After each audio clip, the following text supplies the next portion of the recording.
Konnichiwa! How's everyone doing today? I hope you guys are doing just fine.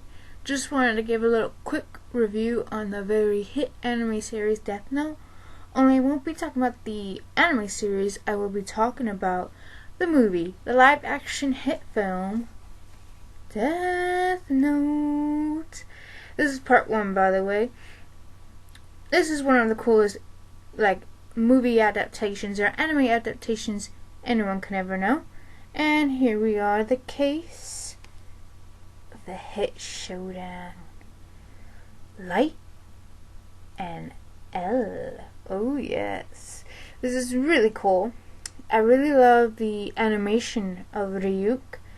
To tell you the truth, I didn't really know what Death Note was about until I saw this trailer. And one of my friends heard about the series, or actually knew about it, and she told me about it. So this is a really cool movie. I even like the back, what kind of shows the clips of the scene. Even Ryuk. Oh yeah, Ryuk right here. Ryuk. It was really neat actually. And I would, for those of you out there who do not know what Death Note is, or have never seen the live action movie, I highly recommend you watch it. It is so good. I enjoyed it. I love the twists and turns. And plus, I kind of love the actors. I think they picked great actors. Especially the one for Light. I think it was really neat. And for those of you out there who want to learn Japanese, I highly recommend you get this movie and put it in Japanese, put English subtitles, and I tell you, the results are great. You won't regret it.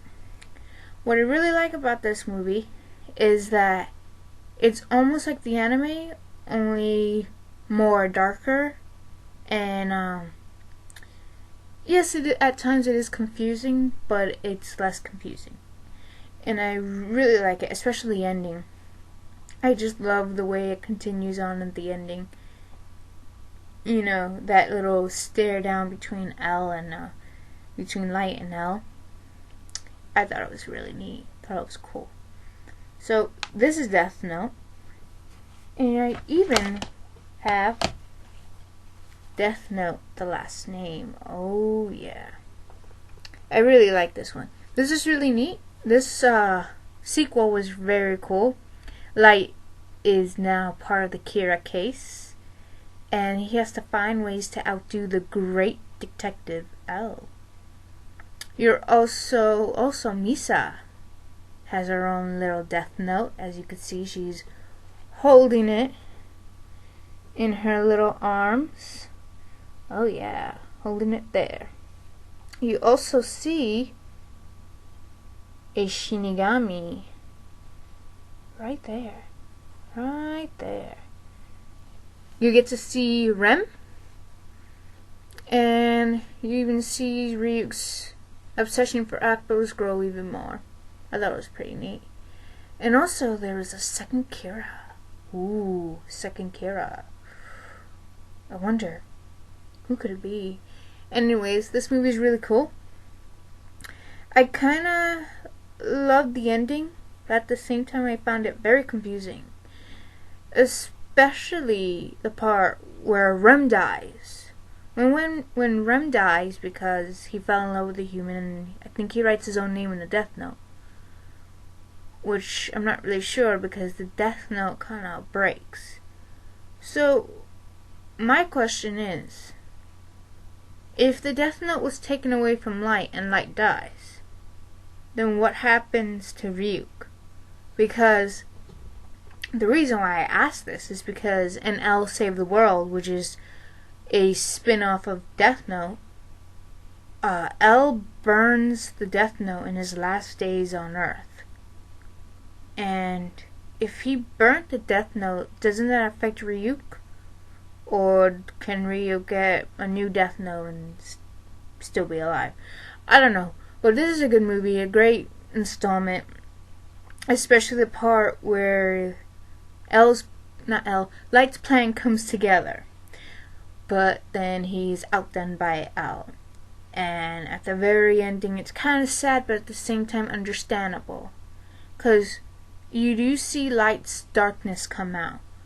And at the same time, you do see that he does abuse this power. And yet, he becomes the kind of person that he hates. So, you see the darkness in him, and you do see a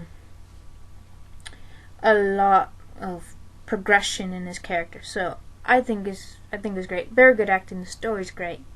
It doesn't lag, but it's one of those things where you really have to pay attention, So yeah, this is my review for these two hit franchises.